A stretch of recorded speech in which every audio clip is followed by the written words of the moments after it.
Donc mon rôle de chef de projet au sein du pouvoir judiciaire genevois consiste à mettre en œuvre toutes les actions qui sont nécessaires pour mener à bien la transition vers le dossier numérique. Donc le champ d'action couvre vraiment l'ensemble des changements qui nous permettront à terme de travailler avec un dossier numérique. Donc sur les aspects techniques tout d'abord, avec le déploiement, l'intégration faite de logiciels, l'équipement des postes de travail des collaboratrices, des collaborateurs, des magistrates et des magistrats, et puis l'équipement des salles d'audience. Sur les aspects organisationnels cette fois-ci, il s'agit évidemment de déployer ces équipements et ces logiciels auprès de l'ensemble du personnel et donc aussi de revoir ensemble les nouvelles pratiques de travail avec le dossier numérique. Donc ce changement va toucher presque 900 personnes, c'est-à-dire environ plus de 150 magistrates et magistrats, plus de 700 collaboratrices et collaborateurs, auxquels s'ajoutent environ 170 juges laïcs.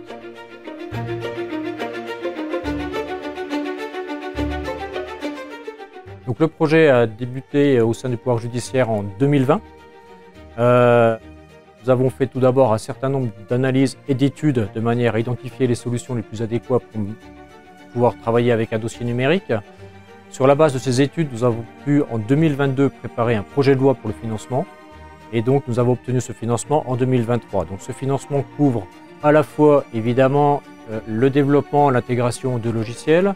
Il couvre aussi donc l'achat des équipements pour les postes de travail des collaborateurs, collaboratrices et aussi donc les adaptations dans les salles d'audience. Ça couvre aussi les travaux qui seront nécessaires dans certains bâtiments pour pouvoir justement équiper les salles. Et ça couvre aussi une partie importante qui est donc l'accompagnement au changement de l'ensemble des juridictions pour pouvoir travailler avec ce dossier numérique. Le projet est actuellement planifié jusqu'en 2029 pour couvrir l'ensemble des juridictions du pouvoir judiciaire. Le projet était décomposé, lui, en sous-projets pour aborder l'ensemble des thématiques dont on a parlé, c'est-à-dire que je suis accompagné de 2 autres chefs de projet avec qui on se partage en fait le pilotage de ces différents sujets. Du côté de la juridiction, on a une structure aussi dédiée au projet qui est composée d'un mandant, c'est-à-dire d'une personne qui va porter le projet dans sa juridiction. Généralement, le mandant fait partie de la direction de la juridiction. Un responsable de projet de la juridiction qui, lui, sera en charge de mener à bien toutes les actions qui seront nécessaires au sein de sa juridiction. Et puis, un groupe d'experts qui apporte l'expertise métier dans sa juridiction et avec qui on a tout d'abord travaillé pour l'analyse justement des processus de travail actuels et avec qui on va continuer de travailler tout au long du projet pour identifier les processus de travail à venir avec le dossier numérique et l'organisation à mettre en place.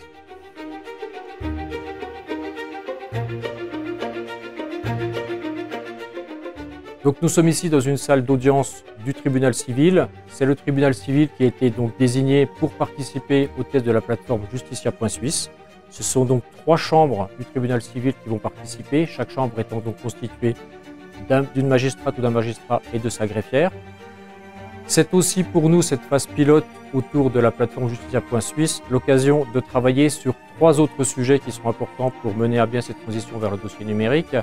Donc le premier sujet, c'est évidemment déjà penser aux nouvelles pratiques qui sont induites par l'utilisation de cette plateforme aujourd'hui et par le dossier numérique demain. De mettre en place un premier dispositif de support aux utilisateurs avec les nouveaux outils qu'induit la plateforme.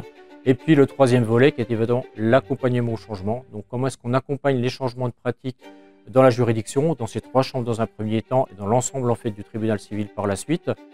Nous avons aussi donc avec le tribunal civil engagé notre démarche d'une part sur l'évaluation des équipements des salles d'audience et puis d'autre part, et dans cette même salle d'ailleurs, une démarche de conduite du changement. Nous avons mené donc avec le projet Justitia 4.0 un atelier boussole du changement qui nous a permis déjà d'identifier un certain nombre de mesures d'accompagnement.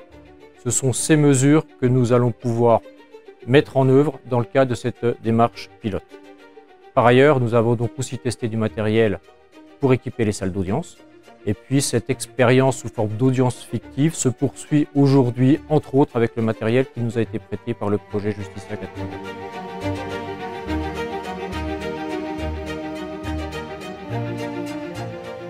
Alors, avec notre première expérience du projet à Genève, je pense que un défi important est de disposer en fait d'une structure de projet avec effectivement des relais dans l'ensemble des juridictions, avec des personnes qui seront eux en mesure de pouvoir prendre ou de faire prendre les décisions majeures qui seront nécessaires pour accompagner cette transition numérique.